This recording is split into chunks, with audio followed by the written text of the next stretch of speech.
Hey everybody, it's Jason Blaha here. You guys know what time it is. Time to talk about current events in the online fitness community. And for those of you who enjoy these sort of videos, if you guys will click a like down below to offset the dislikes, it would be greatly appreciated.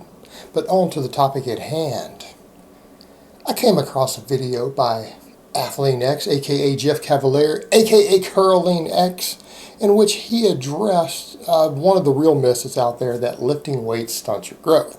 Now, before we get into it, I can appreciate the fact that Jeff actually covered the correct science behind it. And he went into some of the nuanced detail, and actually it was right. It was good. Like, I have nothing critical to say about that, and we'll get into that in a minute. But the funny thing is that I feel like Jeff only addressed the myth itself and the science around it, right? That's what he addressed, without going into the real reason this myth is prevalent. Because the majority of times when we see it out there at younger lifters, with teenagers and stuff, it has nothing to do with the science. Right? It has nothing to do with pre-puberty, because this whole myth that we're discussing about stunting growth, we're only hearing it in the context of people before puberty. That's where the entirety of the discussion is, from a medical perspective, from a scientific literature perspective, right? It's an issue in pediatrics, and Jeff went into a lot of detail on that.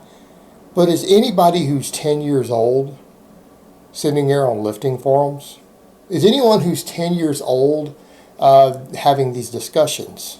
No, that's not who the discussion is. It's 16-year-olds, it's 17-year-olds. And that's the point that we need to make, because this myth is being used by these people. We're not talking about pre-puberty. No pediatrician, no one out there in the medical community is arguing at all about people in their mid to late teens. That's not even what the discussion is about. But people in their mid to late teens are the ones who are on the internet arguing this and telling each other, hey bro, you don't want to squat, you don't want to deadlift because it'll stunt your growth. Now, the reason this myth is so popular is because, let's just be honest here, and a lot of younger guys are going to get angry when I say this. I'm saying this as someone who has been your age and knew tons of people your age when I was your age. 16-year-olds are lazy. Okay? 16-year-olds, 99% of them are insanely lazy. And it's not a knock, it's just stating it's just part of being a teenager. Right? Very, very, very few teenagers have any sort of work ethic, including those who go to the gym. So very lazy forms of training are going to appeal to them. And if someone says, hey, don't do this really hard stuff, don't do these big structural loading exercises, which is really what the base of your training should be built around, particularly your formative years. I don't care what you're going to compete in later. Your first year or two in the gym needs to be based almost entirely around structural exercises. What do we mean by that? Squats, deadlifts, overhead pressing, standing presses, exercises where you stand on your feet and use a free weight. Now, as people get more advanced, they need to add more and more stuff, and they will reach a threshold to where that's no longer 80% or 90% of your training.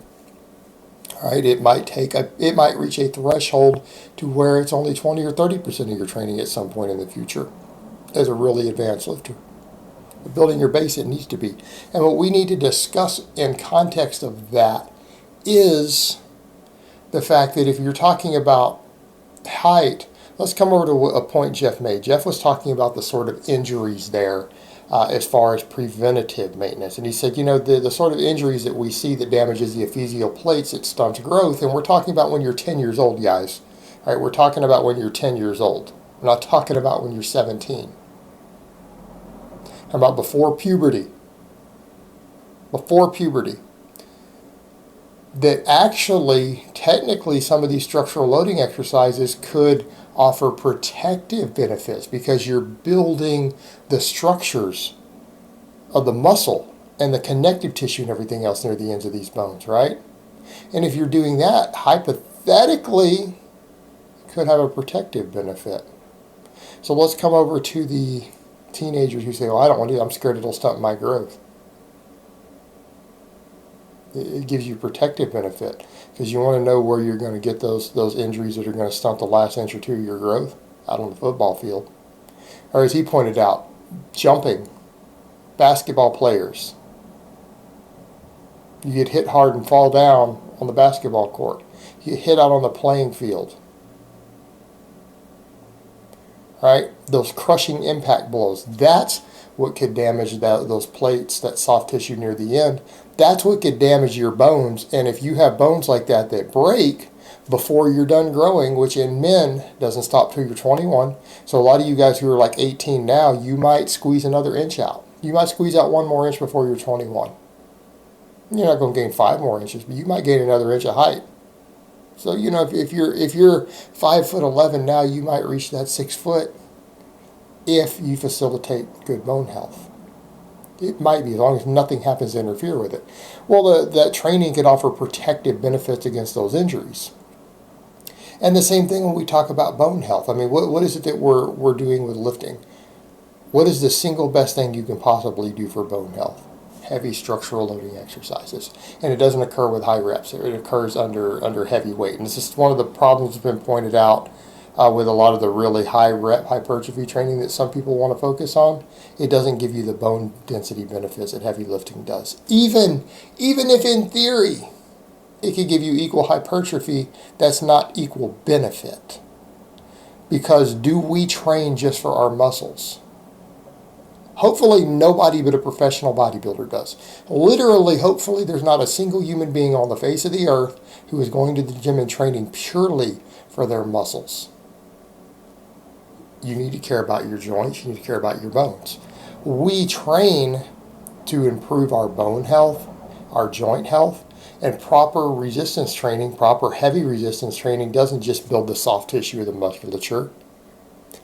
It strengthens your bones. It increases bone density. It causes bone mineral content increases.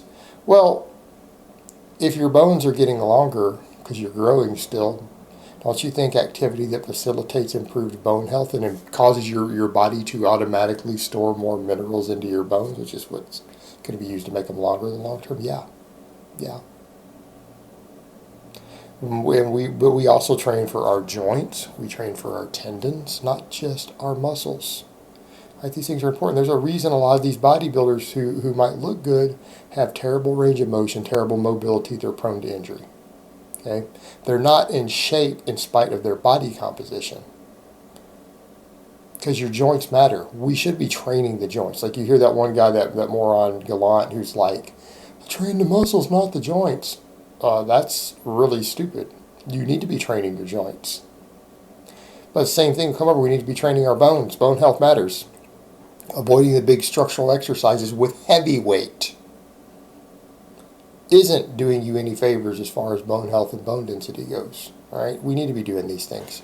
It is beneficial, and particularly for a growing teenager. I mean, you talk about a population.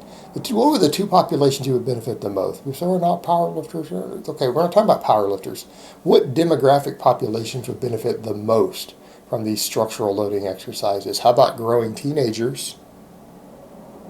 And then the elderly. Postmenopausal women, and then men over the age of 60. All right, that's your demographics. Those are the people who would benefit the most from this stuff. They're also the ones who are the most reluctant to do it. Because, again, older people, they're just tired and worn out, and it's hard to get them to set in their ways. And then teenagers are lazy. And they have myths saying it's going to stunt your growth. It's a problem.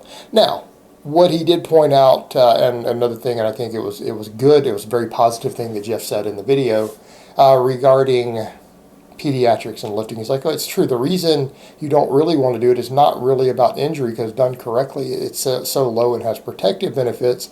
Your point is that you just can't build muscle at that age. And that has to do with hormonal stuff. And a lot of people are like, well, what about that little Hercules kid? Well, it turns out his dad was giving him anabolics. Okay, he had a different hormonal environment. Or, you know, when you have a kid who has a medical condition that causes them to be more muscular, that's not a normal person. Normal biology, before you reach puberty, you don't have the hormonal environment to build significant muscle. So the benefits just don't exist. You could train, but it's not going to help you. But what did he say? You could put them on a technique bar. If you take someone who is younger in a controlled environment and exercising is fun play and they learn good technique, with a lightweight bar, they're not even working with 50% of their max, right? They're not lifting heavy. They're just learning the technique. They're learning how to squat. They're learning how to deadlift. They're learning how to overhead press. They learn how to perform a snatch. If they do those things with a technique bar and they just practice the movement patterns, are they going to be better at it once they're a teenager? And they're actually able to load the weight up? Of course they are. Of course they are. And before I close this out, on a little side note, Jeff did say one more thing I thought was interesting, and he prefaced the video early on that people see a lot of people in weightlifting or powerlifting who are shorter, and they're under the assumption that it's what's making them shorter. That's as funny as saying that basketball makes you taller. Why are most people in Olympic lifting and weightlifting who are extremely successful on the shorter side? The same reason that basketball players are taller. People who are in that height range are pre-selected to be good at the sport. In other words, being tall gives you an advantage in basketball. And that's not to say that every basketball player is tall, right? Because some people are just so talented that they succeed and excel in spite of not having that one advantage. But it's a clear advantage. Same thing in powerlifting and weightlifting. Who usually wins the weight class? Let's say you go to a powerlifting meet. Who's going to win? The guy who's the shortest guy in the weight class. He's going to win 9 out of 10 times. That's just reality. Why? Because he moves the weight a shorter distance. And because we have weight classes. Now, that advantage goes away into the heavier weight classes. People will say, well, why? Because absolute strength is what matters at a certain point. But when you have to fill a weight class, it takes less muscle to move a weight 12 inches than it does to move the same weight 18 inches. It takes less muscle mass. You can weigh less. All right, there's a reason when you see that guy who benches over double his body weight and he turns out to be 5'3". That's why. Because he's short. It's not that his lift is phenomenal, and it's not like he's magically a better lifter than someone who weighs more, benches the same amount, who's 6 inches taller. He just has a leverage advantage that allows him to do that. Right? Shorter equals better in weight class-based sports. You're going to do better pound for pound. A weight class is basically a height class in disguise. Therefore, the short guys tend to do better until you start getting into those heavier weight classes. You start getting into the 110 kilo, the 120 kilo, the super heavy weight classes. Being short is an advantage. All right, guys, but that's really all I have to say on that today. I hope it's been informative, and I will talk to you guys next time.